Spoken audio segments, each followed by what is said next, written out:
Donc, je suis Alexia Cassard, je suis la créatrice de The Téton Tattoo Shop. Et je vais vous parler aujourd'hui des méthodes de reconstruction par le tatouage de l'aréole et du mamelon.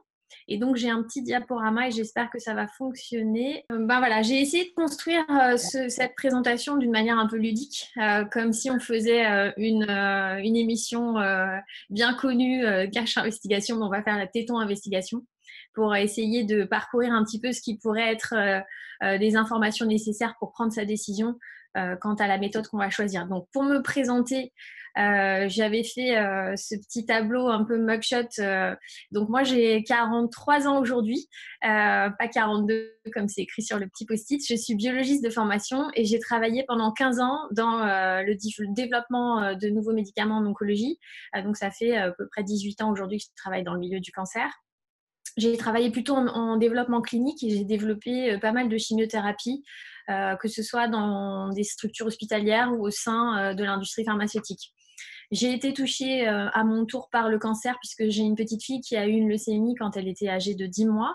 Et quand elle a été en rémission, j'ai senti le besoin de faire quelque chose de plus proche des patients. Et donc, je me suis pas mal remise en question et j'ai fait un parcours de formation d'à peu près 2 ans pour devenir aujourd'hui tatoueuse spécialisée dans la reconstruction mammaire. Pour être complètement transparente, donc j'ai créé il y a un peu plus de 3 ans maintenant ce qui s'appelle The Téton Tattoo Shop. C'est le premier salon de tatouage 100% dédié à la reconstruction après un cancer du sein. Donc c'est un endroit dans lequel je reçois de manière privée, confidentielle, les personnes qui viennent pour se reconstruire. Et donc au quotidien, je réalise ce geste après la reconstruction avec un parcours scientifique et artistique, parce que ce geste n'est pas médical et encore une fois je le répète, il ne s'agit en aucune manière de traiter de cas médicaux dans cette présentation, avec toute la distance qui est nécessaire. On va parler uniquement d'un acte artistique qui va être dans la nécessité de se reconstruire. On a 2 volets qui ne seront pas traités de manière égale. Dans ce salon, moi je fais à la fois des reconstructions du mamelon, mais je fais aussi des tatouages sur les cicatrices de mastectomie pour détourner le regard un petit peu de ces cicatrices. À ce jour, j'ai reçu à peu près 600 personnes dans mes 2 salons qui sont basés en région parisienne et à Nice. Et aussi 8 hommes. J'ai eu le plaisir de recevoir des hommes puisqu'ils sont aussi concernés par cette technique. Alors, hop, donc là, il y a normalement une petite vidéo qui se tourne et on va passer à la suite. Pour celles et ceux qui ne sont pas forcément au courant des chiffres, le cancer du sein, ça concerne à peu près 60 000 personnes par an. Et sur ces 60 000 personnes par an, on aura à peu près 20 000 mastectomies. C'est l'ablation de un ou des 2 seins. Et dans ce cadre-là, on aura chaque année entre 20 et 30% des personnes qui vont subir ces mastectomies qui vont faire le choix d'une reconstruction mammaire. Ces chiffres sont extrêmement variables d'une région à l'autre. On peut avoir des pourcentages plus importants dans des régions où l'accès à la chirurgie est plus courant, mais on peut aussi avoir des régions dans lesquelles ces chiffres baissent drastiquement. Et ça concerne tous les types de reconstruction, que ce soit par prothèse ou par utilisation de lambeaux. La dernière étape de la reconstruction, une fois qu'on a reconstruit le volume, c'est la reconstruction du mamelon et de l'aréole qui peut se faire de différentes manières. La plus évidente étant de faire une greffe de peau. Soit on va utiliser de la peau d'un autre endroit du corps qu'on va venir greffer pour recréer l'aréole et le mamelon. Soit on va pouvoir utiliser un petit lambeau local, c'est-à-dire qu'on va faire un petit pli sur le dessus du sein pour former un petit mamelon. Malheureusement, ces greffes-là peuvent être compliquées dans à peu près 45-47% des cas de complications qui peuvent être légères ou qui peuvent être un peu plus compliquées jusqu'aux échecs de greffe. On peut aussi recourir au tatouage médical pour reconstruire uniquement l'aréole et l'aspect du mamelon. Et ce tatouage médical va être pratiqué à l'hôpital le plus largement. Dans 77% des cas, et ça c'est des chiffres qui sont issus de publications que j'ai mis dans cette diapo, dans 77% des cas, on va avoir un affadissement de la couleur et on va nécessiter en moyenne 3 tatouages par patiente. La dermopigmentation ou tatouage médical peut aussi être faite en cabinet médical ou en cabinet esthétique et les tarifs là à ce moment-là peuvent s'envoler jusqu'à parfois 1 500 €. On a une dernière option qui est celle du tatouage artistique 3D qui est une technique qui vient des États-Unis qui aujourd'hui n'est ni encadré, ni réglementé et ni réellement enseigné en Europe, et qui donc est une troisième alternative dont je vais vous parler dans cette présentation. Alors, pour être très objectif, j'ai essayé de scinder cette présentation de manière assez identique entre les deux techniques qu'on va aborder. La première, c'est l'option médicale, c'est la dermopigmentation que vous pouvez avoir dans le cadre de la reconstruction mammaire, quel que soit le type de reconstruction, et avec ou sans reconstruction du mamelon. On n'est pas obligé de reconstruire le mamelon en volume pour accéder à l'une ou l'autre de ces techniques. On peut le faire sur le sein, juste reconstruit en volume et sans mamelon. Les contre-indications de ce geste vont être les mêmes pour les deux techniques et on ne va pas réaliser de tatouage en présence d'une maladie infectieuse, en présence de maladies chroniques, et là j'insiste bien sur toutes les maladies auto-immunes, le diabète ainsi que de dépendants, l'hémophilie sont des contre-indications à tout type de tatouage parce qu'on n'a pas la garantie de ne pas aller aggraver un cas existant de maladie. On va essayer aussi de ne pas proposer ce geste dans le cas de maladies systémiques graves, comme l'insuffisance cardiaque, l'insuffisance hépatique ou l'insuffisance rénale. Et bien entendu, chez les personnes qui présentent des allergies graves ou de l'asthme grave, on ne va pas proposer un geste qui pourrait aggraver la condition existante. On ne va pas non plus proposer ce geste dans le cadre des maladies dermatologiques évolutives, par exemple un eczéma, un psoriasis ou un vitiligo qui va être étendu sur la zone à tatouer. Et on ne va pas proposer ce geste non plus pendant la grossesse ou l'allaitement parce qu'on n'a absolument pas de raison de proposer ce type de geste à ce moment-là de la vie de la patiente. Ce type de geste peut ne pas être compatible avec la prise de certains médicaments. On va éviter l'aspirine, les anticoagulants et les anti-inflammatoires parce que ce sont des médicaments qui peuvent générer des saignements et qui peuvent donc du coup compliquer le geste. Il faudra de toute façon demander l'avis au médecin traitant. Alors quand le geste est fait à l'hôpital, il n'y a pas de souci par rapport à la contre-indication, mais ce geste peut aussi être fait en cabinet dermatologique. Donc il vaut mieux avoir une vision d'ensemble sur l'état de santé de la personne. Donc la dermopigmentation, c'est vraiment une technique qui est sûre, qui est largement utilisée, qui va faire appel à des pigments de qualité médicale et qui sera prise en charge quand elle sera réalisée dans le milieu hospitalier. Le matériel qu'on va utiliser va être le même que celui qui est mis en œuvre dans le cadre du maquillage semi-permanent. Les aiguilles sont à usage unique, les substances colorantes utilisées sont d'origine minérale, donc on va utiliser des oxydes métalliques comme les oxydes de fer ou le dioxyde de titane qui va être utilisé aussi dans ces produits, ou de nature organique tels que les dérivés du carbone qui peuvent être de toute façon fabriqués en laboratoire. Les conditionnements de ces produits seront la plupart du temps des petites capsules stériles puisque pour être utilisé à l'hôpital et pour faire l'objet d'une prise en charge, il faut utiliser du matériel médical tel que des dispositifs médicaux. Et donc, généralement, on utilise 1 à 2 couleurs pour s'adapter à la couleur de la peau de chaque personne. Ce type de geste va être réalisé soit immédiatement après la reconstruction au bloc opératoire, soit à distance de cette intervention. Du coup, ça peut être réalisé en ambulatoire avec l'utilisation d'une anesthésie locale, soit par une anesthésie topique, soit avec des injections d'anesthésie directement en local sur la peau. Généralement, on utilise un gabarit, une forme prédéfinie qu'on va poser sur la peau et on va tracer le contour du mamelon qu'on va venir pigmenter au moyen de ces aiguilles en une vingtaine ou une trentaine de minutes. Au niveau du résultat, le résultat sera relativement foncé et vif les premiers jours. Le tatouage médical va perdre ensuite 30% de sa couleur dans les premières semaines. Ça, c'est tout à fait normal et ça va se faire de manière systématique. Alors, parfois, on reproche à ce type de geste d'avoir un aspect standardisé et que la coloration se perde relativement rapidement et c'est pour ça qu'on va être obligé de retatouer cette zone généralement tous les 12 à 24 mois pour conserver une pigmentation qui se rapprochera plus ou moins de celle de la peau, ce qui peut ne pas être dépourvu de soucis à long terme parce que les peaux irradiées, les peaux opérées restent fragiles. Ce sont des peaux qui ne sont pas aussi résistantes que la peau environnante. Donc c'est pour ça que ce type de geste, généralement, au bout de 3 ou 4 tentatives, va être abandonné. Ce type de tatouage peut être proposé en salon d'esthétique, mais dans ce cas-là, il n'y aura pas de prise en charge parce que le personnel n'a pas de formation médicale et les pigments ne seront pas forcément conditionnés de manière stérile de la même manière qu'ils le sont à l'hôpital. Dans ces cas-là, ben, la facturation de ce geste sera à la charge complète des personnes. Hop, pourquoi je n'arrive plus à passer mes diapos? Alors, en ce qui concerne donc cette option médicale, en termes de formation, la dermopigmentation médicale ou réparatrice doit être exercée par un professionnel de santé. Elle va être faite donc soit à l'hôpital par le chirurgien ou par une infirmière de bloc, soit en cabinet par un dermatologue. Et les formations à ce geste vont durer de quelques heures à 3 semaines au maximum et ne donneront pas lieu à un diplôme réel parce qu'il n'en existe pas, mais à une attestation de formation.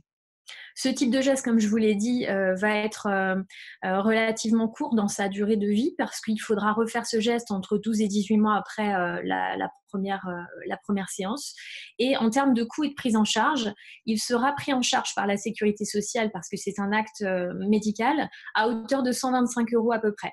Donc certains centres le font de manière totalement transparente, vous n'aurez donc rien à régler. Par contre, dans certaines structures, vous pouvez avoir des dépassements d'honoraires et donc avoir quelques centaines d'euros à votre charge qui pourront être prises en charge par la mutuelle dans le cadre de la reconstruction mammaire. Dans les études cliniques, il a été rapporté que l'usage de ce type de geste pouvait générer un manque de ressemblance avec le sein reconstruit, et ce qui va pouvoir impacter l'appropriation du sein, puisqu'on va avoir une perte de la couleur dans le temps et que la nécessité de faire des retouches fréquemment peuvent générer aussi donc cette perte d'identification, mais surtout peuvent générer du tissu cicatriciel à la place de ces tatouages qu'on va répéter sur des zones fragiles. Alors du coup, pour faire face à cette labilité des pigments, il y a un courant qui s'est développé aux États-Unis dans les années 2000 et qui va utiliser le tatouage traditionnel pour du coup pallier en fait ce manque de ressemblance et ce défaut d'appropriation du sein. Le chef de file de cette génération de tatoueurs, c'est Vinnie Myers, donc vous l'avez vu dans les pages de Rose Magazine il y a quelques années, et c'est grâce à lui que j'ai eu cette vocation de me lancer dans ce parcours. Et donc, il y a aussi d'autres tatoueurs assez connus aux États-Unis, tels que Amy Black ou Cheyenne Wanlin, qui proposent ce même type de geste. Donc, l'idée du tatouage 3D, c'est de proposer une alternative artistique et qui va être donc plus réaliste, plus naturelle, et qui va proposer quelque chose de définitif. Parce qu'on va utiliser des encres de tatouage, et comme vous le savez, le tatouage traditionnel est définitif. Il n'utilise pas des pigments semi-permanents, mais de l'encre. Et je vais vous expliquer un petit peu la différence tout à l'heure. Ce qui est positif dans cette technique, c'est qu'il n'y a pas d'impact négatif sur le suivi de la maladie ou sur le dépistage tout au cours de la vie, puisque les encres n'impactent pas la surveillance par les IRM. Il y a une très bonne tolérance, il n'y a eu aucun rapport d'effets indésirables publié dans les séries américaines. Et puis, du coup, cette ressemblance va permettre une adoption immédiate du sein, puisqu'on va avoir quelque chose de plus ressemblant. Et puis, ça se complémente très bien avec les techniques de pointe chirurgicales et aujourd'hui, c'est très apprécié par les médecins. Sur l'autre partie de l'écran, vous voyez une partie qui va traiter du tatouage sur cicatrice. Je l'aborde très peu dans cette présentation, mais je vous montrerai quelques exemples parce que c'est une technique qui est très complémentaire de tout ce qu'on vient de voir, dans la limite où parfois la cicatrice de reconstruction peut être un frein à l'adoption de ce nouveau corps après la maladie. Et on a aussi des tatoueurs extrêmement talentueux qui ont vraiment été à l'origine du développement de techniques adaptées à ces peaux fragiles, parce que je le rappelle, la peau qui a été irradiée n'a plus les mêmes propriétés qu'une peau saine. Les cicatrices ne sont pas non plus de la peau saine, donc il faut vraiment maîtriser ces techniques pour les proposer de manière sûre et ne pas aller créer un deuxième complexe chez une personne en endommageant sa peau. Donc David Allen, que vous voyez en photo est l'artiste le plus reconnu de cette nouvelle génération. Il a publié ses travaux dans des revues scientifiques extrêmement prestigieuses et j'ai eu la chance de pouvoir me former à ses côtés l'année dernière à Chicago pour vraiment développer l'arrivée de cette technique qui est relativement souvent proposée par beaucoup de tatoueurs et notamment par l'association Rose Tattoo qui propose donc des tatouages sur cicatrices aux patientes qui le souhaitent. Alors, l'indication du tatouage 3D artistique du mamelon, c'est la même que celle de la dermopigmentation. Donc, quel que soit le type de reconstruction, on peut faire appel à cette technique. Que ce soit par prothèse, il n'y a pas de contre-indication particulière, sauf si la peau est extrêmement fine et endommagée par la radiothérapie. C'est pour ça qu'en tout ce qui me concerne, moi, je demande à chacune de mes clientes de m'envoyer des photos pour évaluer justement l'épaisseur de la peau et la fragilité éventuelle de la peau. Et dans certains cas, malheureusement, ce geste ne sera pas indiqué. Qu'il y ait reconstruction du mamelon ou pas, on peut proposer ce geste, puisqu'on utilise en fait du trompe-l'œil. C'est vraiment l'alternance des couleurs claires et d'obscures et les compétences artistiques qui vont donner l'illusion du relief, de la texture et de la forme du mamelon. Et donc parfois, on peut se priver de cette reconstruction chirurgicale. On peut du coup zapper une intervention et gagner un peu de temps sur sa reconstruction. Et sur l'image que vous voyez à l'écran, il n'y a pas du tout de reconstruction du volume du mamelon et le résultat est assez bluffant. En ce qui me concerne, je demande un avis médical systématique. Il est du ressort de chaque personne de consulter son chirurgien ou son médecin avant de solliciter un rendez-vous. C'est très important. Et le délai qui sera nécessaire entre la dernière intervention et la réalisation du tatouage va varier en fait en termes de type d'intervention. Si vous avez eu une intervention qui va générer des cicatrices, il faudra un minimum d'1 an pour pouvoir réaliser ce tatouage et il faudra 6 mois après le dernier lipofilling. Donc si vous avez eu uniquement des lipofillings, vous pouvez compter 1 an depuis la dernière opération de mastectomie et puis vous comptez 6 mois jusqu'au dernier depuis le dernier lipofilling pour pouvoir faire ce geste. Si vous souhaitez un tatouage sur les cicatrices, là le délai passe à 2 ans parce qu'on a besoin qu'une stabilisation de la peau et des cicatrices soit plus aboutie pour pouvoir proposer un geste un peu plus large sur la reconstruction de votre poitrine. L'hormonothérapie n'est en aucune manière une contre-indication à la réalisation de ce geste. Les patientes que je reçois ont pour la plupart un traitement en cours d'hormonothérapie. La seule précaution qu'on va prendre, c'est de bien suivre les soins qu'on va faire pour que la cicatrisation se passe au mieux parce que l'hormonothérapie a tendance à assécher la peau et les muqueuses. Donc la cicatrisation est un petit peu plus longue quand on est sous hormonothérapie. Par contre, très important, à titre personnel, je ne fais aucun tatouage pendant les périodes de chimiothérapie ou pendant les périodes de traitement par thérapie ciblée parce qu'on n'a absolument aucune donnée scientifique qui soit de nature à nous rassurer sur l'impact de ce type de geste sur la qualité de la réponse au traitement. Et du coup, en attendant d'avoir un jour l'espoir de pouvoir mener des études dans ce sens, je ne fais pas de tatouage pendant les traitements par thérapie ciblée. Les contre-indications sont exactement les mêmes que celles que je vous ai citées tout à l'heure et très important, moi je fais signer à chacune des personnes qui vient me voir une note d'information et un consentement éclairé, c'est obligatoire avant tout acte de tatouage, de manière à s'assurer qu'il n'y a pas de contre-indication à ce geste. Au niveau du matériel, on va utiliser du matériel de tatouage traditionnel. Et en ce qui concerne les encres, ce sont les mêmes qui sont utilisés par les tatoueurs dans leur salon. Ce sont des produits à usage cosmétique. C'est différent du statut de dispositif médical des produits qu'on a abordés tout à l'heure avec la dermopigmentation. Mais ces encres sont surveillées selon un système national de cosmétovigilance. Donc, il y a vraiment un encadrement assez rigoureux et très sûr. La réglementation européenne est la plus stricte au monde sur la qualité des encres. Et aujourd'hui, on a beaucoup de centres anti-cancer et même la Ligue contre le cancer qui sont favorables à ce type de geste quand il est réalisé par des professionnels qui sont dûment formés, expérimentés et dans un cadre respectueux de la réglementation. Les risques sont exactement les mêmes que pour la dermopigmentation. Donc, les risques du tatouage sont non spécifiques, qu'on se fasse tatouer après un cancer ou avant. on a absolument les mêmes risques. Les risques premiers sont majoritairement liés aux infections. Donc ça va plutôt être du ressort du soin qu'on va apporter à son tatouage après sa réalisation. On peut aussi développer des allergies. Et on sait que les allergies sont plus largement associées à une exposition au soleil. Donc il faudra de manière systématique protéger votre peau de toute exposition au soleil par un écran total dès la réalisation du tatouage, enfin dès la fin de sa cicatrisation jusqu'à la fin de votre vie, parce que les rayons UV vont dégrader la couleur, modifier l'aspect du tatouage, mais surtout peuvent générer des risques allergiques, y compris à distance, donc parfois 10 ans après la réalisation du tatouage.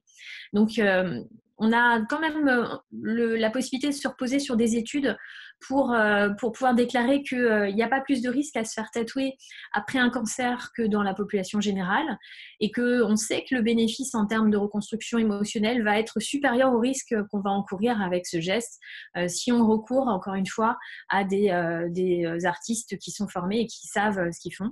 Il n'y a pas de complications qui ont été mentionnées dans les études, mais j'insiste bien sur le fait qu'aujourd'hui, cette technique de tatouage artistique 3D n'est pas enseignée en Europe, n'est pas enseignée en France, et que donc la qualification des personnes n'est aujourd'hui pas standardisée. Il est compliqué de pouvoir trouver un réseau de personnes qui proposent ce geste de manière sûre, parce qu'effectivement, son enseignement n'est pas généralisé. Donc, il faut vraiment être bien conscient de ces problèmes-là avant de confier ce geste, parce que le geste, et ça c'est le point principal qu'il faut retenir, le geste de tatouage définitif est par essence définitif et ne pourra pas être corrigé s'il est mal placé ou si la couleur n'est pas la bonne. Donc c'est très important de savoir à qui on confie ce geste. Alors, comme on l'a fait tout à l'heure, en termes de qualification des praticiens, là, pour le coup, je vous l'ai déjà dit, ce geste n'étant pas enseigné en Europe ni en dehors des États-Unis, il n'y a pas de diplôme ni de certification qui mène à sa réalisation. Donc aujourd'hui, c'est un geste qui peut être pratiqué sans vraie réglementation. Il faut savoir que le tatouage, c'est quand même un métier certes non réglementé encore aujourd'hui, mais qui s'apprend de manière traditionnelle auprès d'un maître tatoueur. Donc, c'est ce que la plupart des tatoueurs ont fait. On est formé comme un apprenti sur plusieurs années.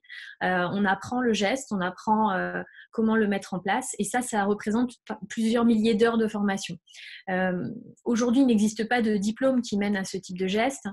Et donc, on a vraiment une seule instance sur laquelle se reposer pour s'assurer de la qualification d'un artiste tatoueur aujourd'hui. C'est vraiment de se référer au syndicat national des artistes tatoueurs qui est à même de vous renseigner sur le sérieux des membres qui font partie de ce syndicat. Tous les tatoueurs ne font pas partie du syndicat, c'est pas un jugement de valeur, c'est pas non plus un jugement de qualité d'exercice, mais on se repose sur des chartes, sur des normes et sur des certifications qui sont de plus en plus appelées à se développer pour assurer la pérennité d'un métier qui est quand même mis à mal par des vocations galopantes et puis des gens qui s'installent et qui vous tatouent dans leur cuisine ou dans votre garage pour passer le temps. Donc ça, c'est extrêmement dangereux. Ce sont des pratiques qui ne sont pas du tout encouragées et surtout pour un geste aussi précis et particulier que le tatouage d'aréole, il faut être vraiment très prudent. Alors, en ce qui concerne le déroulement d'une séance, donc comme je vous l'ai dit tout à l'heure, préalablement à chaque rendez-vous, on va avoir l'envoi d'une note d'information qui va devoir être lue de manière attentive parce qu'elle va faire le récapitulatif de toutes les contre-indications. Il est exclu de découvrir une contre-indication le jour du tatouage parce que le tatouage ne se fera pas si vous êtes en présence d'une contre-indication, donc il vaut mieux le savoir à l'avance. Et donc, il y aura signature obligatoire d'un consentement éclairé avant chaque geste. Une fois cette partie réalisée, on va pouvoir examiner donc la peau. Moi, je vais faire des photos avant le geste et aussi après pour pouvoir documenter l'évolution du tatouage. Et puis, on va pouvoir évaluer donc le type de geste qu'on va faire. Le dessin sera fait à main levée directement sur la peau, donc sur mesure, en symétrie par rapport au sein restant, s'il n'y a qu'un seul sein à tatouer, et de manière totalement adaptée à votre morphologie, s'il y a les deux seins à faire. Et ça, c'est très important parce qu'on va avoir vraiment la responsabilité de déterminer avec vous la place de ces mamelons qui n'existaient plus. Et donc, c'est vraiment quelque chose qu'il faut faire avec expertise, de manière à ce qu'il n'y ait pas de regrets et qu'il n'y ait pas de surprise ou de mauvaise surprise.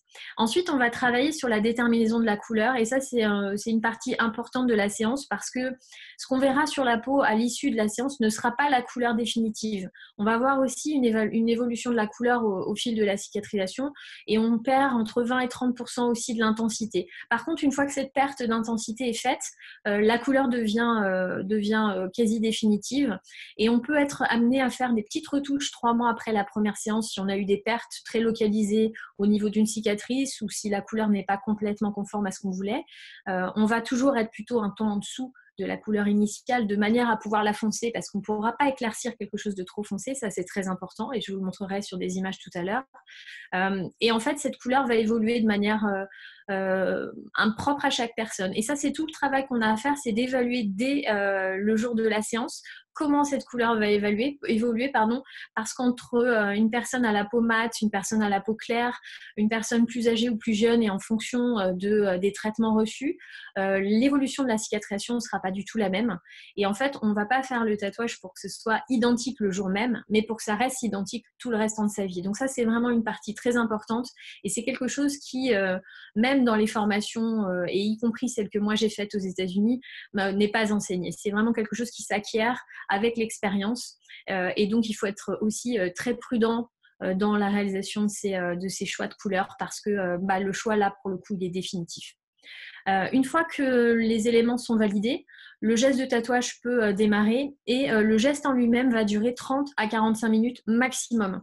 Au-delà de ce temps, on va avoir une action très localisée, on va vraiment être concentré sur quelques centimètres carrés et on risque d'abîmer la peau si on y passe trop de temps. Donc il faut très rapidement savoir ce qu'on fait et comment on le fait pour obtenir donc l'effet esthétique qu'on souhaite sans endommager la peau.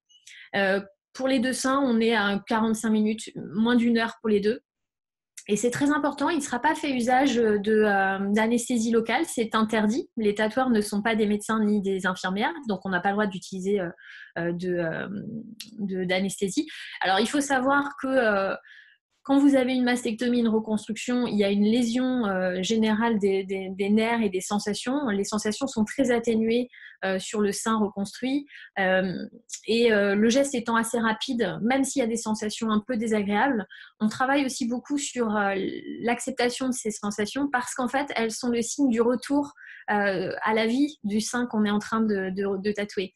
Et c'est assez positif. Certaines de mes clientes me disent je suis contente de savoir que je peux encore ressentir quelque chose sur cette zone. Et on travaille aussi sur le retour des sensations parce que c'est ce qui va redonner vie au sein après sa reconstruction. À l'issue de la séance, on va mettre un pansement transparent que je fais garder 3 jours qui va commencer la cicatrisation dans un milieu propre. Et cette cicatrisation va pouvoir se faire et démarrer de manière assez simple et douce. Et puis, elle prendra entre 3 semaines et 1 mois. Donc, dans ce type de geste, on va vraiment avoir une approche artistique, ce qui va donner un caractère personnalisé. On va vraiment avoir une approche sur mesure. On ne va pas proposer un gabarit et faire le même téton à tout le monde. Et ça aide vraiment à la reconstruction de l'estime de soi parce qu'on a une appropriation du sein reconstruit. On va compenser l'absence de relief par le trompe-l'œil et on va pouvoir travailler sur la texture, sur les petits tubercules de Montgomery, les ridules, les taches de rousseur, les grains de beauté, tout ce qu'on va pouvoir voir sur le sein, les petites veines, tout ce qui est visible sur le sein va être reproduit. Et ça, c'est important. La couleur définitive, elle est acquise après le mois de cicatrisation. La durée de vie de ce tatouage est a priori définitif. Alors, je mets le a priori parce que cette technique, elle a 20 ans d'existence. Donc, moi, je n'ai pas vu de résultat à 20 ans puisque ça fait 3 ans que j'exerce. J'exclus pas qu'on puisse avoir besoin de rafraîchir un tatouage autour de 10 ans après sa réalisation, comme tout tatouage, si on n'y prend pas garde, il est possible de pouvoir avoir à le faire, mais c'est pas forcément systématique. En tout cas, le résultat se veut permanent et définitif, et d'où l'intérêt de bien le peser au moment de sa réalisation. En termes de coût et de prise en charge, là, on est vraiment dans quelque chose de non médical. Donc, on ne peut pas prétendre aujourd'hui à prendre en charge ce geste au titre de l'ALD. on n'a pas aujourd'hui la qualification de ce geste comme un geste médical. Donc, il n'est pas pris en charge de manière officielle par les caisses de sécurité sociale. Cependant, moi, j'ai déjà certaines de mes clientes qui ont pu obtenir des aides sociales auprès des caisses de sécurité sociale, puisque vous pouvez monter un dossier d'aide sociale avec le concours de votre médecin et de l'assistante sociale de votre hôpital.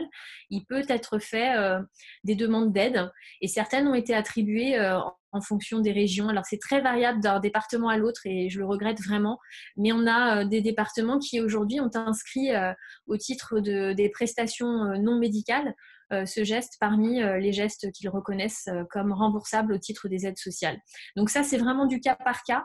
Et j'engage, moi, toutes mes clientes de faire cette démarche et d'envoyer au médecin conseil de leur sécu la facture, les photos et un courrier accompagnatif de leur chirurgien qui les a envoyés vers moi. Et puis, certaines mutuelles, ça c'est très important aujourd'hui, ont fait le choix d'inscrire ce geste dans les aides qu'elles peuvent attribuer aussi dans le fonds social. Donc, c'est à vous aussi de faire cette démarche. Mais on a 12 mutuelles aujourd'hui qui remboursent les tatouages que je réalise, du fait aussi du parcours qui est le mien et puis de la spécialisation qui est la mienne. Alors, ce n'est pas un cas général, ce n'est pas un engagement de chaque mutuelle à rembourser tous les tatouages, mais c'est des choses qu'il faut continuer à travailler et j'essaye de faire un peu de lobby là-dessus. En ce qui concerne le tarif, le coût est autour de 450 € pour un sein, 700 € pour les deux et la retouche n'est pas incluse, elle sera facturée 100 à 150 €. À titre de comparaison, quand on fait des dermopigmentations en cabinet d'esthétique, on est autour de 550 € pour une aréole et 850 € pour les deux. Et on peut aller jusqu'à 1500 € pour des gestes non définitifs. Et les retouches sont bien sûr pas incluses dans ces tarifs. Donc, c'est vraiment quelque chose qu'il faut peser dans le choix. Le tarif est vraiment un facteur important de votre décision. Alors, on a beaucoup de questions qui ont été posées il y a quelques années. Aujourd'hui, je les vois beaucoup moins arriver parce que j'ai beaucoup travaillé sur cet aspect informatif auprès du milieu hospitalier, du milieu médical. En ce qui concerne les encres de tatouage, on a vu beaucoup d'articles qui faisaient rapport de danger par rapport à la présence d'encre au niveau des ganglions. Alors, ce qu'il faut savoir, c'est qu'on a pas mal d'études relatives à l'utilisation des encres de tatouage. C'est une industrie qui a une centaine d'années, enfin un peu moins d'une centaine d'années, mais on a 60 ans de publication et on connaît très bien les mécanismes par lesquels la peau va adopter les pigments qu'on va insérer dans la peau. Donc, il y a un petit schéma sur cette image. Pour celles qui sont connectées depuis leur téléphone, c'est peut-être pas forcément très lisible, mais on va intégrer l'idée qu'on va injecter un pigment sous la peau, dans le derme. Et c'est donc à cet endroit de la peau qu'on va avoir la présence d'un pigment qui va être mis au contact de votre système immunitaire. Et votre système immunitaire va décider de considérer que c'est un élément étranger. Donc, il va lui envoyer une population de globules blancs qu'on appelle les macrophages. Les macrophages vont essayer de casser un petit peu ces molécules pigmentées. Et plutôt que de les casser, elles vont plutôt les englober, comme si elles les prenaient dans leurs bras, de manière à les conserver. Une fois que l'encre est phagocytée donc, par les macrophages, elle est considérée comme faisant partie du soi et c'est pour ça qu'elle est intégrée dans la peau et qu'elle n'est plus modifiée. Par contre, il y a des petits résidus de cette bataille entre le macrophage et le pigment qui vont être envoyés dans la circulation sanguine et dans la lymphe plutôt, et qui vont du coup arriver dans les ganglions. Donc c'est pour ça que quand on découpe des ganglions après la mort de personnes qui ont été tatouées, on peut retrouver de l'encre dans ces ganglions. Par contre, on n'a jamais pu mettre en avant de phénomène pathogène de la présence de cette encre. Et si on cherchait votre fond de teint, votre déodorant et tout autre produit de votre corps, on le retrouverait aussi. La différence, c'est que l'encre, elle est visible parce qu'elle est colorée. Donc, le seul élément sur lequel aujourd'hui on a un flou artistique ou pas, c'est les nanoparticules et c'est donc la présence du dioxyde de titane qui est utilisé comme agent blanchissant dans énormément de produits. Alors, il vient d'être interdit dans les aliments, c'est une bonne chose, mais en fait, c'est sa forme de nanoparticules sur laquelle on n'a pas vraiment de connaissances. Et donc, aujourd'hui, il nous manque quand même pas mal de recul là-dessus. Il faut savoir que le dioxyde de titane, il est présent dans le dentifrice, dans les fonds de teint, dans toutes les crèmes solaires et dans tous les produits qui vont contenir une couleur blanche. Et c'est le seul produit qui aujourd'hui peut donner cet effet blanc. Donc, à ce jour, c'est vraiment la seule chose sur laquelle on se penche. Et en tout cas, au niveau des instances qui gèrent la sécurité des tatouages, c'est quelque chose qui est extrêmement étudié. Le risque qu'on a par rapport au tatouage, il est très bien connu, c'est celui des faux positifs. Vous avez peut-être entendu ça. Quand on a un tatouage, il faut le signaler à son radiologue parce qu'en fait, les ganglions qui contiennent de l'encre peuvent réagir sur certains examens en produisant une image qui peut être considérée à tort comme quelque chose de pathogène. Donc aujourd'hui, on sait que les médecins connaissent bien ce phénomène, que les radiologues l'ont très bien identifié. Et si ça présentait un danger quelconque, vous imaginez bien qu'on aurait interdit depuis longtemps le tatouage parce qu'on sait qu'aujourd'hui, on a à peu près 20% de la population qui est tatouée. Donc, on ne pourrait pas se permettre de laisser se mettre en place des pratiques dangereuses. On a un très joli papier qui a été fait par le docteur Nicolas Kluger qui a vraiment étudié en particulier l'utilisation du tatouage décoratif après une mastectomie, donc que ce soit pour le mamelon ou que ce soit pour la décoration des cicatrices. Et en fait, lui, il a vraiment mis en évidence qu'il n'y a pas de risque particulier associé à ce geste de tatouage et qu'effectivement, les risques sont les mêmes que tout type de tatouage. On a parlé tout à l'heure des infections et des allergies, de petites dermatoses chroniques qu'on peut avoir. Et il n'y a aucun lien entre cancer de la peau et tatouage. C'est très important de le dire aujourd'hui et de rassurer aussi vos médecins s'ils ne sont pas familiers de ces techniques et que s'ils ont quelques questions que ce soit, ils peuvent tout à fait me consulter pour que je leur envoie ces publications pour les rassurer. Alors, en ce qui concerne le tatouage 3D du mamelon, qu'est-ce que c'est en vrai? Qu'est-ce que ça veut dire? Parce qu'il y a beaucoup de questions autour de ces terminologies. Donc, l'idée de parler de 3D, c'est absolument de comprendre que c'est du trompe-l'œil, qu'on ne va pas avoir un relief réel, sauf si on a eu une greffe du mamelon avant la réalisation du tatouage. Alors, moi, j'ai coutume de dire que le résultat est toujours plus bluffant quand on n'a pas eu de cicatrice sur la zone qu'on veut tatouer. Donc, plus souvent, en fait, le résultat est probant quand on n'a pas eu de greffe, quand on n'a pas eu de recherche de volume. Parce qu'en fait, quand on crée du volume, on crée une cicatrice et la prise de l'encre sur les cicatrices, elle est beaucoup plus aléatoire que sur des peaux non cicatricielles. Donc, dans ce type de geste, on va pouvoir mettre à profit une palette de couleurs qui est extrêmement large. Quand l'hôpital a 3, 4, 5 couleurs maximum à sa disposition, eh bien, nous, avec les encres de tatouage, on a plusieurs centaines de couleurs différentes qui vont pouvoir s'adapter à chaque carnation. Ça reste une technique qui est rapide, qui est peu douloureuse et qui nécessite, comme je vous l'ai dit, peu de reprise dans le temps. Le matériel est bien sûr à usage unique. La réglementation sur ce point-là, elle est quand même très, très sévère. Et les suites sont simples. On n'a pas de pansement, on n'a pas de choses à changer. Et on a une cicatrisation qui se fait sous 3 semaines, 1 mois. Donc, les compétences qu'il faut avoir pour faire ce geste, c'est très important. D'abord, c'est le dessin. Si on ne sait pas dessiner, on ne doit pas tatouer. Ça, c'est important. Mais il faut quand même le rappeler. Et bien évidemment, si on ne peut pas reproduire le relief, le volume sur une feuille, on ne pourra pas le reproduire sur une peau cicatricielle opérée. Il faut connaître aussi les spécificités de ce type de peau. Il faut connaître aussi les techniques de chirurgie. On ne va pas aborder un tatouage sur une reconstruction par Dieppe ou sur grand dorsal de la même manière que sur une prothèse. On ne va pas aussi aborder nos clientes comme des clientes de salon de tatouage classiques. Donc, il faut aussi avoir un certain degré de psychologie pour s'adresser à des personnes qui sont en souffrance, qui ont un passé, qui ont un passif et qui ont des peurs qu'il faut pouvoir rassurer. En ce qui me concerne, les 2 séances qui peuvent être nécessaires quand on a besoin d'une retouche, c'est quand même 5 à 6 heures au total. Et comme je vous l'ai dit tout à l'heure, le coût, malheureusement pour l'instant, est à la charge des patientes puisqu'on n'a pas de financement automatique de ce geste.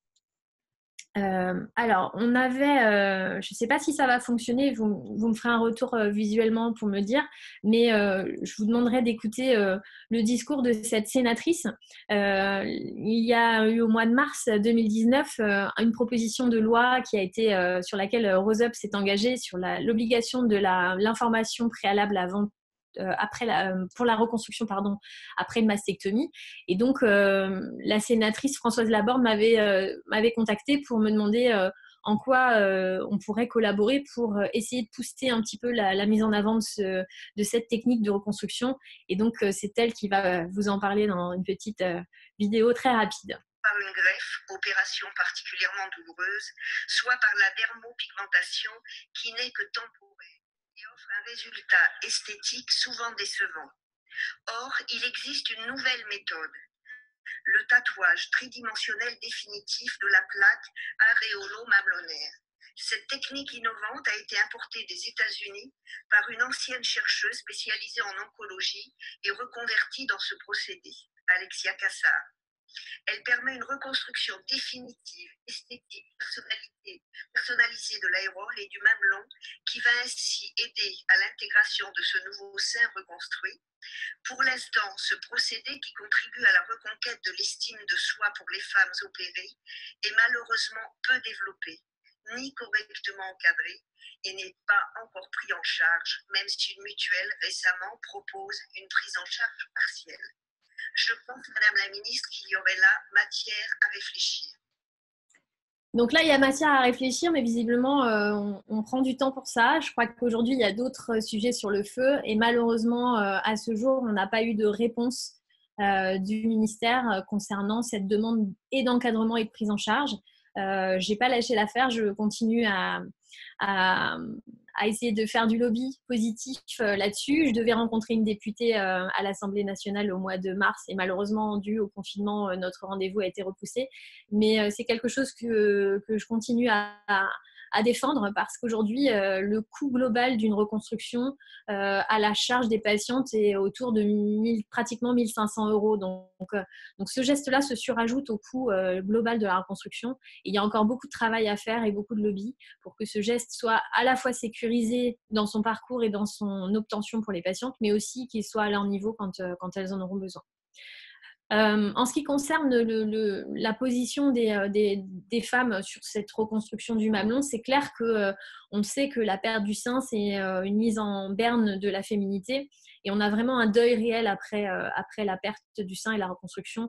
On a une rupture de la relation au corps, on a besoin pour la personne qui doit se faire reconstruire de reprendre contact avec elle-même. On a un refus de se regarder dans le miroir, on a un refus de montrer son corps à son conjoint. On a vraiment une perte d'un marqueur sociétal de féminité qui va être source de souffrance parce que le sein, il est considéré comme un marqueur de féminité, de conjugalité, de sensualité, de maternité. Et donc, on a vraiment une barrière à la réinsertion sociale et professionnelle après ce type de geste. Donc, l'intégration de cette technique dans le parcours de reconstruction, c'est vraiment d'aider à reconstruire l'image de soi pour qu'on puisse travailler sur une symbolique. Et ça, c'est la même chose avec le tatouage sur les cicatrices. On travaille aussi sur une symbolique du motif qu'on va choisir pour intégrer en fait un signal positif de la personne envers son propre corps. On va chercher un travail de bienveillance à tout moment. On va essayer de travailler sur le regard sur soi. On va essayer de rappeler à la femme que tout ce qu'elle a à l'intérieur d'elle n'est pas défini par cette petite partie de son corps. Et on va essayer de faire un schéma corporel harmonieux autour de ce geste pour travailler sur un phénomène ce que les Américains appellent la guérison émotionnelle, c'est vraiment d'obtenir une guérison sur tous les plans, physique, mental, sociétal. Et dans ce processus intégral, la douleur fait partie de ce chemin parce qu'on a un passage vers un après. Quand on fait un tatouage décoratif sur une cicatrice qui dure 5 ou 6 heures, on a des périodes dans lesquelles c'est plus sensible. Et tout ça fait partie d'une espèce de dépassement de soi. Et donc, je vous laisse écouter le témoignage de Corinne, qui est un peu la muse de mon salon, est une personne extraordinaire qui témoigne à visage découvert pour vous. Ah, ça y est, je suis redevenue une femme grâce à Alexia. C'est magnifique. On ne peut pas espérer mieux. Que du bonheur. Son travail magnifique. Elle m'a fait oublier 7 ans de mauvaise vie en 7 heures de tatouage. Une magicienne. Une magicienne. Merci beaucoup. Alors, c'est important quand on est dans ce processus, de pas forcément se laisser écraser par l'entourage, qu'il soit les proches ou l'entourage médical. On minimise pas la souffrance morale et esthétique au profit de la survie. C'est souvent qu'on entend c'est pas si grave, oui, c'est pas symétrique, ouais, bon, mais vous êtes vivante.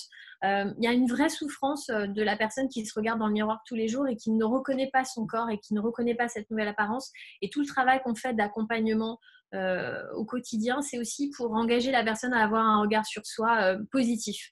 Donc là, je vais vous montrer des exemples de réalisation pour que vous compreniez en quoi ce geste peut venir complémenter quelque chose qui a déjà été fait ou quelque chose qui est un projet ou qui peut aussi rattraper des résultats antérieurs qui auraient pu être décevants. Alors, je mets un petit bémol sur ces images. Ce sont des images de reconstruction, ce sont des images de la vraie vie, ce sont des cas réels, c'est des personnes qui sont venus me consulter. Ce n'est pas des généralités, chaque cas est propre à chaque personne et ce n'est pas non plus une consultation médicale ou un avis médical que je donne en vous montrant ces images. Donc les cas que je vous présente, c'est un peu les cas de la vraie vie. Parfois, comme je vous le disais tout à l'heure, on peut avoir l'échec d'une greffe du mamelon et du coup le résultat n'est pas forcément très probant, même si la reconstruction globalement elle est très satisfaisante. On avait ici un beau volume, une belle reconstruction. Le fait de rajouter quelque chose de plus réaliste et plus vraisemblant, c'est comme une dernière étape, c'est vraiment tourner la page et ça permet vraiment d'avoir un regard sur soi un peu différent. Dans certains cas plus complexes, on peut aussi avoir des échecs de greffe. La peau irradiée, c'est une peau qui est fragile et qui a du mal à prendre un nouveau tissu qui est pris d'un autre endroit du corps. Et cette personne-là, malheureusement, elle avait eu 17 interventions différentes. Donc, c'est vraiment un cas très particulier avec des greffes multiples. Et là, il faut vraiment avoir une précaution particulière pour aborder ce geste parce qu'on ne peut pas avoir on ne peut pas se rater parce que l'impact psychosocial de quelque chose qui serait décevant, dans ce cas, c'est vraiment une double peine en fait. Donc, il faut vraiment considérer la prudence et parfois aussi savoir reculer face à ces cas. On peut avoir la double peine qui est celle de l'échec de la greffe, mais aussi l'échec de la pigmentation faite à l'hôpital, parce que le fait d'avoir des cicatrices et d'avoir en plus une pigmentation qui s'efface, ça rappelle douloureusement que la reconstruction n'est pas aboutie. Et dans ces cas-là, on peut arriver à rattraper quelque chose et à redonner un semblant de réalisme et de vie à un mamelon qui avait été pas mal abîmé. Parfois, les reconstructions sont difficiles du fait de la fragilité de la peau. Et quand on a beaucoup de radiothérapie et qu'on utilise la reconstruction par prothèse, on peut avoir parfois des coques qui se forment. Et les reconstructions peuvent être de cet aspect-là décevantes.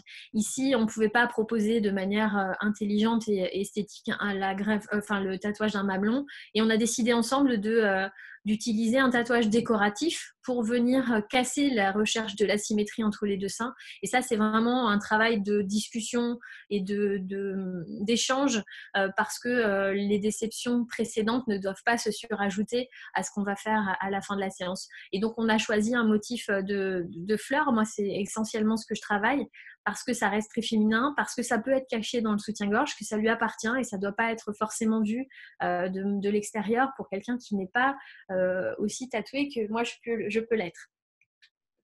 Je voulais vous parler aussi des cas des hommes parce que c'est 1% des cas de cancer, donc on ne peut pas les exclure de cette discussion. Et effectivement, l'impact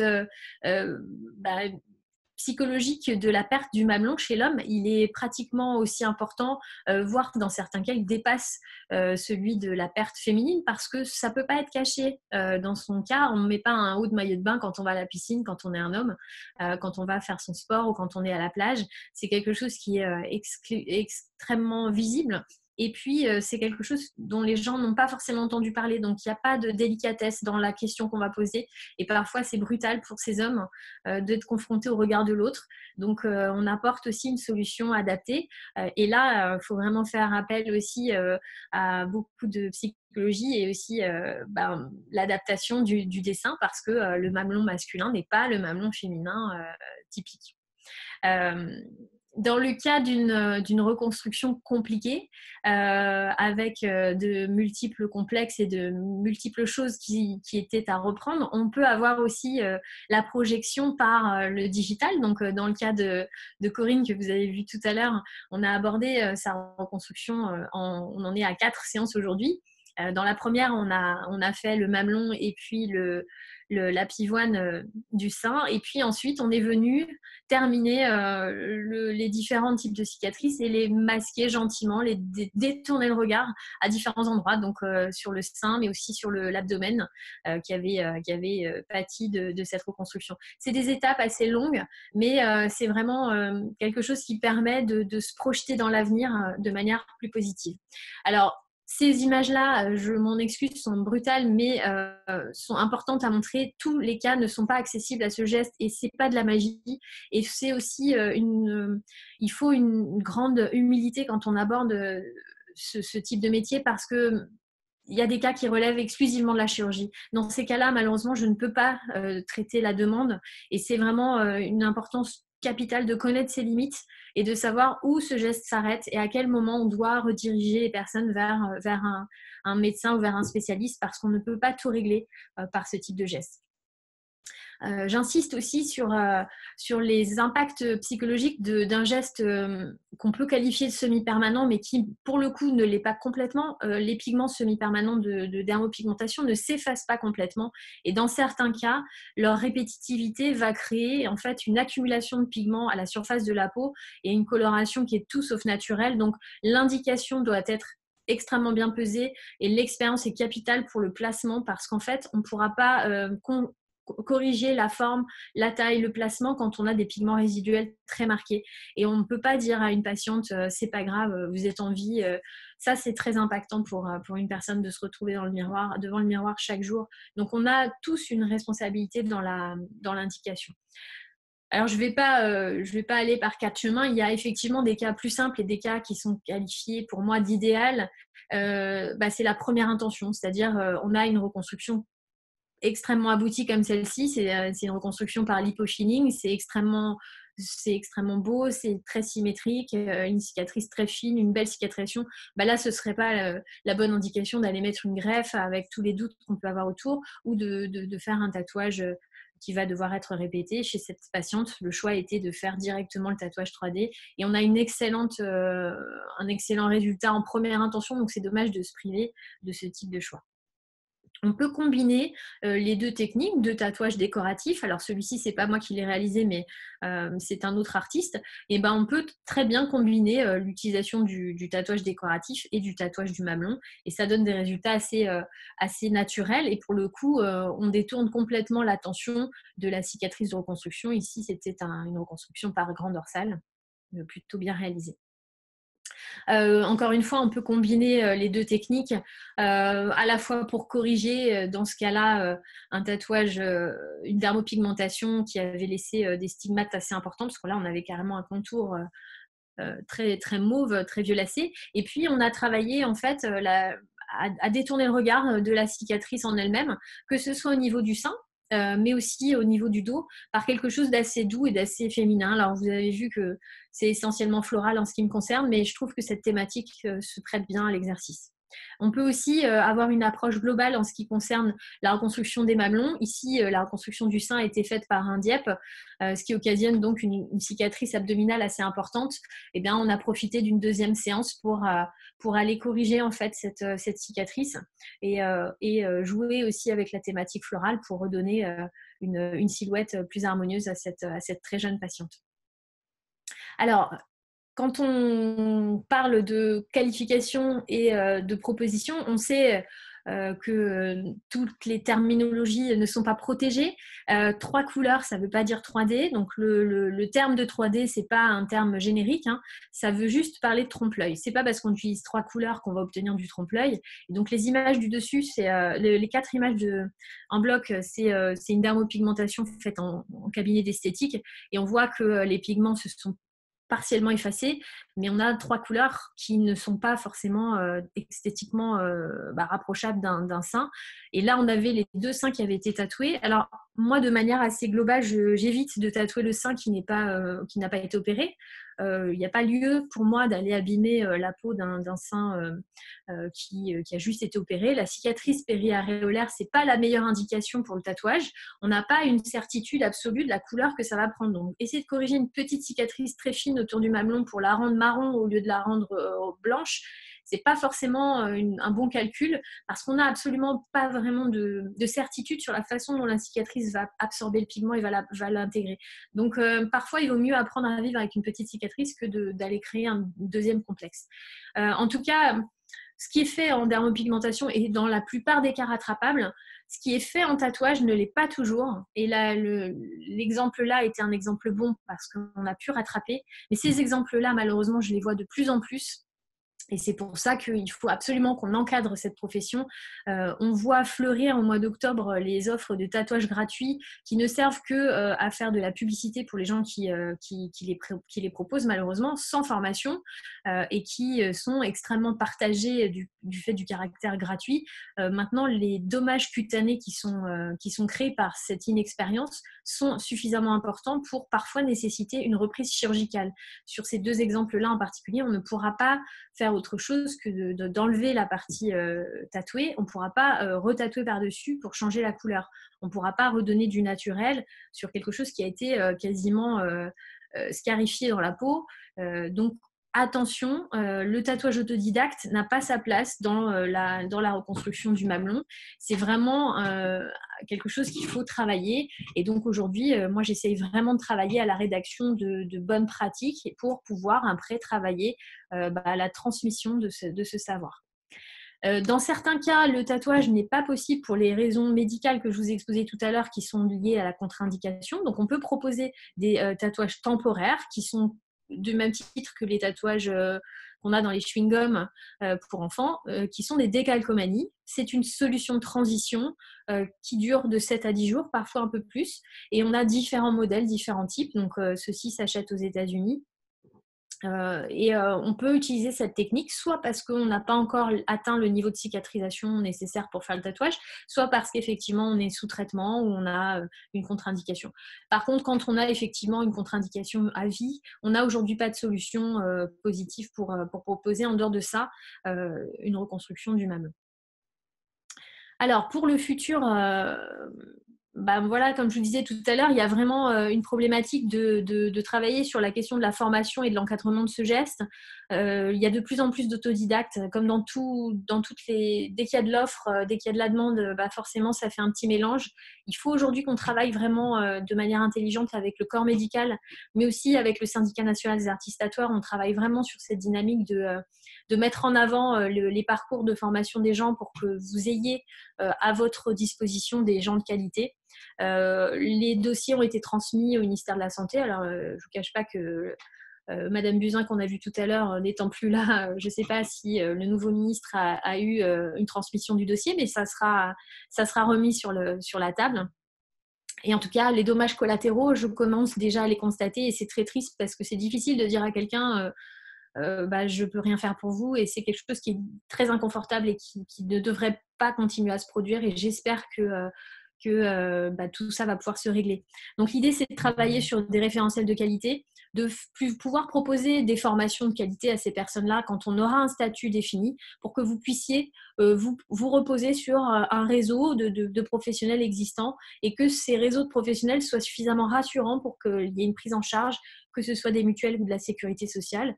Et ça, c'est vraiment des choses que j'essaie de mettre en place.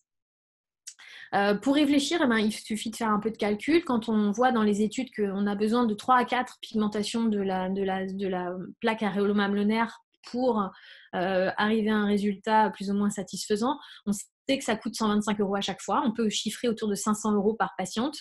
La greffe, quand on choisit la greffe du mamelon, on peut chiffrer les soins, la chirurgie, les visites médicales, le suivi, plus les tatouages qu'il va falloir réaliser par-dessus. On peut avoir plusieurs milliers d'euros de coûts sociétal pour ce choix de reconstruction. Donc, si on fait un rapide calcul sur les 600 personnes que moi j'ai tatouées au sein de mon salon, j'ai déjà fait économiser entre 300 000 et 600 000 € à la sécurité sociale. Donc, il y a vraiment une chance de pouvoir faire des économies en proposant un geste sûr. Donc, il faut vraiment qu'on travaille sur ces référentiels de qualité et j'espère arriver avec ces chiffres à proposer, après le contexte qui est le nôtre, ces solutions-là auprès du ministère. Donc, le mot de la fin pour clore cette petite téton investigation, chacune et chacun est libre de choisir la méthode qu'il souhaite pour son tatouage en fonction de ses souhaits, en fonction de ses moyens, en fonction de ses envies, en fonction de sa capacité ou pas à se déplacer. Mais en tout cas, en ce qui concerne le tatouage artistique du mamelon après mastectomie, c'est important de considérer que c'est vraiment un métier à part entière, qu'il n'y a pas d'improvisation possible.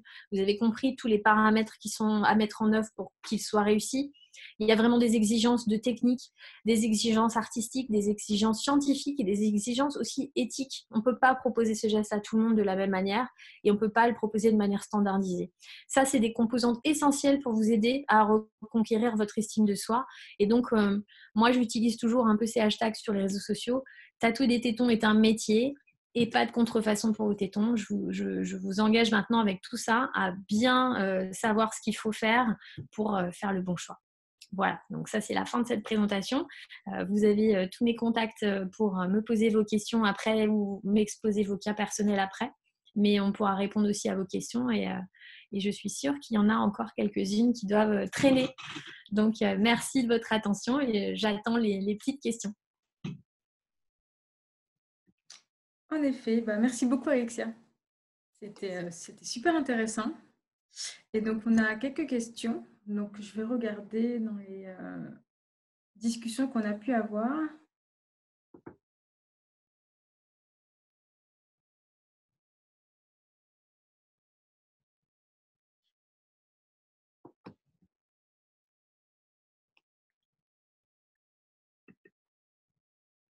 C'est une femme qui demande en fait quand le tatouage n'est pas possible ou a déjà été fait trop de fois. Qu'arrive-t-il et quelles sont les solutions? Le résultat est-il le même quand le sein et finalement la peau du ventre n'ont pas eu d'irradiation? Alors là, il y a plus ou moins 2 questions dans une. Exactement.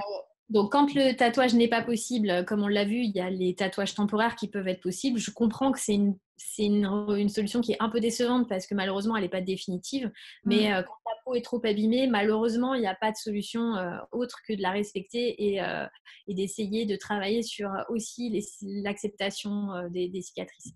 La deuxième partie de la question, c'était quand on a des reconstructions par le lambeau ventral, c'est ça?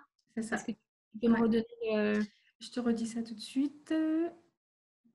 Oui, voilà, c'est ça. Après au niveau du ventre et après une greffe.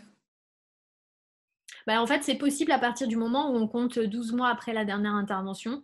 Et toujours sur examen des cicatrices et de la qualité de la peau, parce que c'est ça vraiment qui va déterminer si on peut faire ce geste ou pas, en fait. C'est vraiment la solidité. Alors, sur les lambeaux, c'est rarement impossible, sauf s'il y a des cicatrices de type kéloïde. Alors ça, je ne l'ai pas abordé dans les présentations. Moi, j'ai toujours un peu de prudence par rapport à ce type de cicatrices.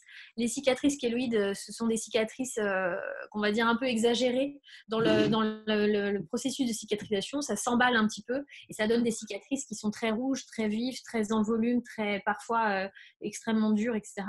Ce pas des cicatrices qui vont répondre de manière prédictible au tatouage. Donc, on a toujours un peu de doute sur le fait que, on ne peut pas obtenir quelque chose qui ne va pas être esthétique, et aussi sur le fait qu'on ne puisse pas les stimuler de manière négative par le tatouage. Donc, on va plutôt éviter de les tatouer dans certains cas.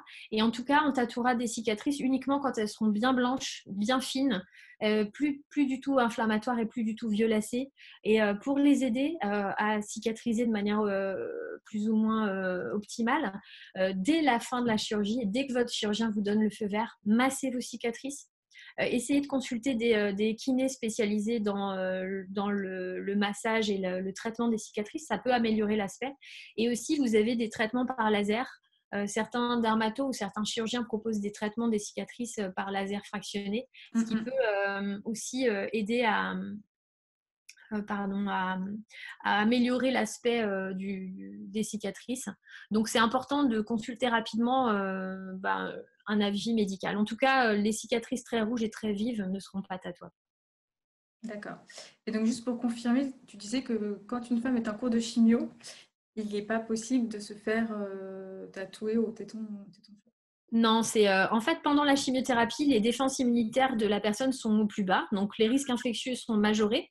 Et puis, comme je vous ai montré sur les petits schémas tout à l'heure, le système immunitaire est appelé à intervenir dans la cicatrisation du tatouage, puisqu'on a des cellules immunitaires qui vont venir.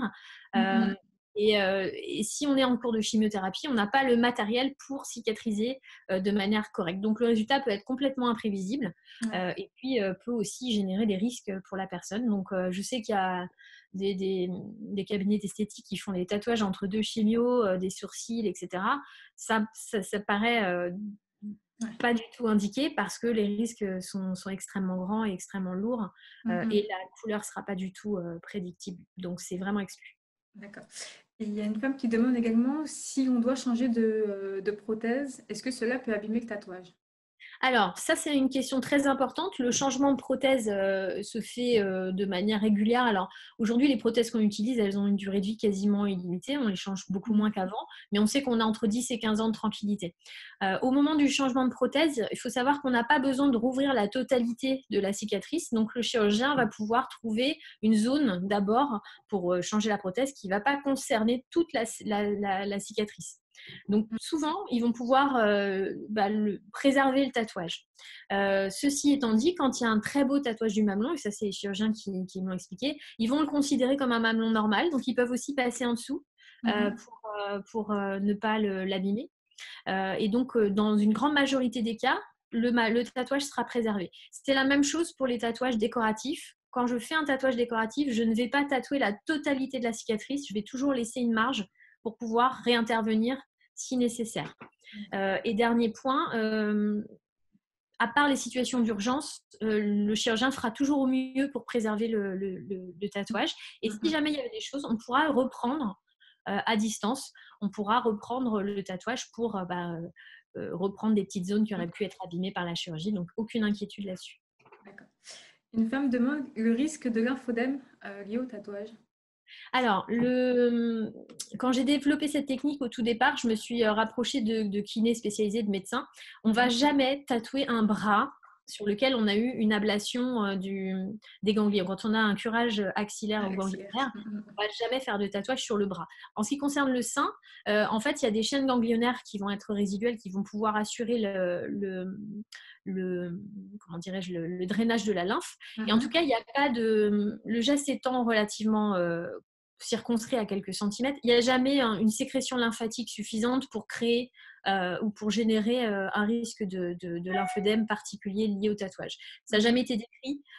Ceci étant dit, il faut toujours avoir l'avis médical avant, donc c'est aussi à la patiente de poser la question à son médecin. Mais à ce jour, je n'ai pas eu de retour négatif, en tout cas, de cette problématique en particulier. D'accord. Et une femme qui demande s'il est possible de se faire tatouer si on est en surpoids. Alors, il n'y a pas forcément de contre-indications en dehors des pathologies qui peuvent être associées avec le surpoids. S'il y a un diabète associé, s'il y a une hypertension, s'il y a des prises de médicaments particulières, là, c'est vraiment du ressort du médecin de décider s'il y a des risques.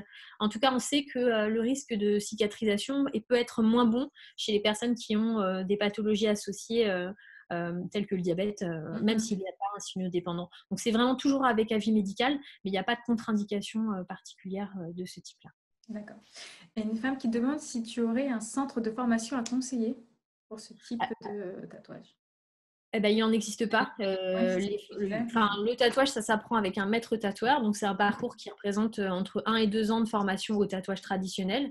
Et ensuite, la spécialisation, soit il faut aller la faire aux États-Unis, soit moi, dans quelques années, quand j'aurais pu régler tous ces problèmes de reconnaissance du métier, peut-être que je pourrais être moi-même formateur d'un quelques apprentis. Mais c'est entre 6 et 12 mois de formation supplémentaire après 2 années de formation au tatouage. Donc, ça prend au moins 3 ans de la vie de chacun. Donc, ce n'est pas un truc qu'on fait sur un coup de tête. C'est vraiment un métier à part entière avec une vocation particulière. C'est du temps. Il y a une femme qui demande, en fait, il y a des instituts qui utilisent la dermographie via des pigments semi-permanents pour traiter le vitiligo. Pourquoi en tatouage permanent, cette possibilité n'est pas préconisée pour réaliser les tatouages du téton? Alors, le vitiligo, c'est une maladie dermatologique avec une composante auto-immune. Donc, il y a il y a des publications qui sont un peu contradictoires à ce sujet. Et en tout cas, dans le principe de la maladie auto-immune, le risque n'est pas... on ne peut pas exclure le risque comment dire, d'aggraver une situation. Donc, le vitiligo peut être comme un psoriasis ou comme un eczéma ou comme toute autre pathologie dermatologique. Il peut être, c'est ce qu'on appelle le phénomène de Koebner. C'est un peu complexe, mais c'est vraiment quelque chose qui est utilisé en dermatologie. En gros, vous avez un endroit de la peau où il y a une lésion, vous allez tatouer, et à l'endroit où vous allez tatouer, vous allez pouvoir avoir une réplique de la maladie qui peut être déclenchée par le geste de tatouage parce que vous allez stimuler le système immunitaire. Donc, dans le cadre des maladies auto-immunes, moi, je ne fais pas ce geste. Donc, les instituts de beauté, il faut savoir que les formations sont extrêmement courtes. On n'aborde pas ces problématiques-là. Et il y a une posture un peu différente de clientélisme qui n'est pas forcément celle de proposer un geste qui est sûr pour le patient. Moi, je préfère dire non et laisser la personne peut-être déçue, mais ne pas lui générer des risques supplémentaires. On traite des gens qui ont eu des cancers, on connaît le lien entre immunité et cancer. Il faut être responsable et il ne faut pas être coupable. Oui, tout à fait. Et il y a une femme aussi qui est intéressée, mais qui est inquiète par la douleur et qui dit, est-ce qu'il y a des exceptions? Est-ce que des femmes ont eu un tatouage et ont eu une anesthésie, soit une crème anesthésiante, une anesthésie locale? Non, en tout cas, moi, je ne fais pas d'exception parce que le fait d'utiliser de la crème EMLA, pour ne pas la citer, va occasionner une modification de la structure de la peau, c'est-à-dire que les veines, les petits vaisseaux, etc., vont avoir une réaction différente. Donc, la couleur de la peau sera différente, la réaction de la peau sera différente, la peau sera plus dure. Et la réaction au tatouage est totalement différente. Donc, moi, je ne sais pas si la peau souffre du geste pendant que je suis en train de le réaliser. Et au moment où je suis en train de le réaliser, je ne vois pas les signes de souffrance de la peau qui sont la rougeur, le gonflement, etc. Tout ça est endormi. Donc, je peux aller plus trop loin. Je peux aller endommager la peau sans m'en rendre compte. Et la personne ne pourra pas le voir de manière immédiate. Et on aura un résultat qui ne va pas être bon parce qu'on aura une peau qui ne va pas répondre de manière optimale à ce geste. Donc, je pense qu'après avoir eu une mastectomie, une reconstruction, on a subi des choses très lourdes et très difficiles. Un tatouage, c'est 30 minutes. Et la plupart du temps, on plaisante, on rigole, on se détend. Et puis, quand c'est un peu difficile, je change d'endroit. Et puis, ça reste un geste relativement supportable et rapide. Et si c'était insupportable, croyez bien qu'on n'aurait pas autant de tatouages nous les tatouer. Donc, je pense que c'est un moment particulier dans son parcours. Il faut le prendre aussi comme la fin d'un long voyage. Donc, voilà, généralement, ça se passe très bien. Okay. Il y a une femme qui demande le délai en fait qu'il y a entre le premier contact avec toi et le tatouage, on va dire, le premier rendez-vous. Alors, c'est assez rapide. Alors là, en ce moment, c'est mauvais parce qu'effectivement, tous les actes de tatouage sont arrêtés par définition. On sait qu'il y a quelques rebelles qui continuent à les proposer. Le délai peut être court si vous n'avez pas d'exigence sur la date, parce que j'ai toujours des trous dans mon agenda et si vous êtes dispo tout le temps, ça peut être sous 2 semaines, ça peut être assez rapide. Les seules choses sur lesquelles je ne transige pas, ce sont les délais par rapport aux interventions. Ça, c'est sur le plan des assurances. Moi, j'ai une couverture assurantielle qui va couvrir mon geste s'il est fait dans les bonnes pratiques. Donc, je ne réduis pas le temps et il ne faut absolument pas tricher sur les dates parce que ça joue aussi sur la qualité du tatouage. Tout à fait. Et pour rentrer en contact avec toi, c'est via les réseaux sociaux? Alors, c'est plutôt par mail parce que c'est comme ça qu'on m'envoie. Donc, on m'envoie les photos et la date de la dernière intervention. Il faut que les photos soient de bonne qualité, de manière à ce qu'on puisse avoir une bonne vision de la situation. Et puis, je réponds par mail aux demandes et puis les rendez-vous se mettent en place de cette manière-là. D'accord. Il y a une femme qui a cherché à prendre la parole, elle s'appelle Corinne, donc je vais lui laisser la parole pour qu'elle puisse exprimer son envie. Bonjour Corinne, donc là vous êtes active. Pour qu'on puisse vous entendre, il faut désactiver le petit micro qui est en bas à gauche et ainsi on pourra vous entendre parler. On vous entend, c'est bon Corinne. Bonjour, je ne savais pas en fait que j'avais demandé là. Ah J'avais envoyé un message en fait.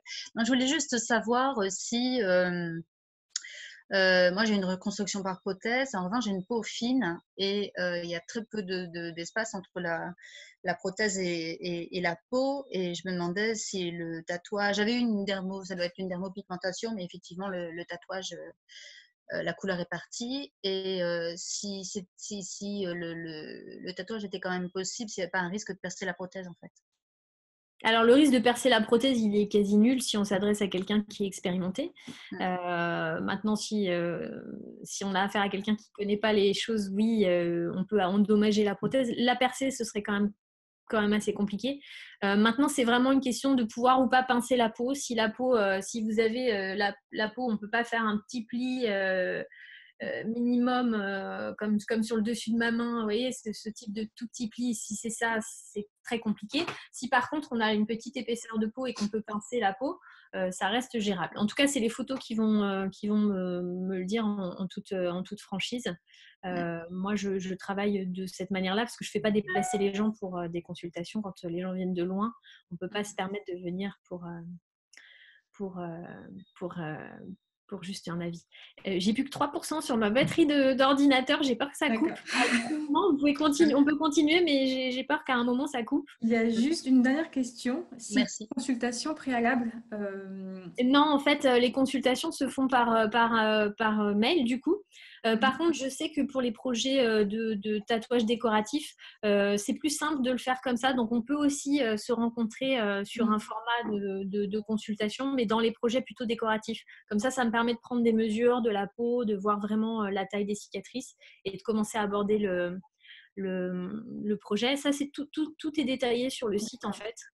Comment prendre rendez-vous et dans quelles conditions. De manière à ce que les gens ne se déplacent pas pour rien.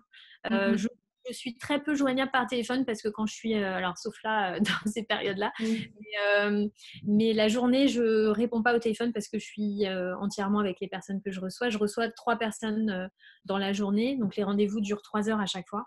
Et il y a un rendez-vous le matin, un rendez-vous sur l'heure de midi et un rendez-vous en début d'après-midi, ce qui permet aux gens, même qui viennent de loin, de faire l'aller-retour dans la journée. C'est tout à fait possible. On n'est pas anesthésié, on n'est pas mal, on ne souffre pas. Donc, on peut faire l'aller-retour dans la journée et les gens prennent leur train, leur avion de manière assez simple.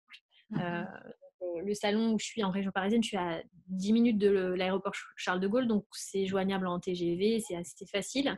Et puis sur le salon de Nice, c'est en centre-ville de Nice, donc c'est aussi assez joignable et j'y suis normalement pendant les périodes de vacances scolaires. D'accord, parfait. Et juste une question, si une adhérence demande si sur la cicatrice, il y a des adhérences. Alors ça, c'est vraiment plus du ressort de l'avis médical. Il faut vraiment faire un point, un bilan avec son chirurgien. Et s'il y a des adhérences, elles peuvent souvent être reprises peut-être avec un peu de kiné en amont. Et c'est pour ça que je disais qu'il est important, dès que les cicatrices sont bien refermées et non plus du tout de soucis, de travailler en amont, de préparer ce geste de tatouage par un abord kiné qui soit efficace. Comme ça, on n'a pas ce problème d'adhérence. Et puis, un deuxième avis chirurgical est toujours bon à prendre. Parfois, c'est ce que je dis, quand il n'y a pas une symétrie complète entre les deux seins, le tatouage du mamelon, il n'est pas toujours forcément indiqué. Donc, ne pas hésiter à toujours prendre d'abord un deuxième avis chirurgical avant de se lancer dans ce type de choix. Le tatouage du mamelon ne répare pas tout, en fait. D'accord. Écoutez, c'est parfait. Il n'y a plus d'autres questions, a priori. Donc voilà, donc si vous avez d'autres questions, il est tout à fait, comme vous avez dit, joignable sur ses réseaux sociaux, son site internet qui est Téton Tattoo. Alors, thetétontattooshop.com. Alors, téton, c'est sans accent et au pluriel. Tattoo, c'est 2 T et 2 O. Et shop, S-H-O-P. Parfait. Écoutez, c'était super intéressant. Je te remercie pour pour l'animation, pour le support que tu as réalisé. C'est vraiment bien expliqué. Ça concrétise un projet. L'idée, ça permet de passer le pas. Et au niveau des avis, je vois que beaucoup de femmes, ça les a décidées plus ou moins. Donc, je suis ravie. En tout cas, je suis à la disposition de tout le monde si vous avez des questions. Merci beaucoup et merci à Rose Up de maintenir ce lien. C'est précieux et c'est important pour nous toutes. Tout à fait. Merci à toutes d'avoir assisté à cette conférence animée par Alexia. L'association Rose Up est toujours disponible et à votre écoute si vous avez d'autres questions. Nous avons toujours des webinaires de manière hebdomadaire. Donc, nous sommes toujours aussi actifs sur nos réseaux sociaux, Facebook, Instagram, et ainsi que via la newsletter que nous envoyons hebdomadairement. Donc, n'hésitez pas à nous soutenir et à rester actifs sur nos réseaux sociaux. Donc, merci à toutes et à bientôt. Au revoir. Merci beaucoup. Merci à vous toutes. Au revoir. Au revoir.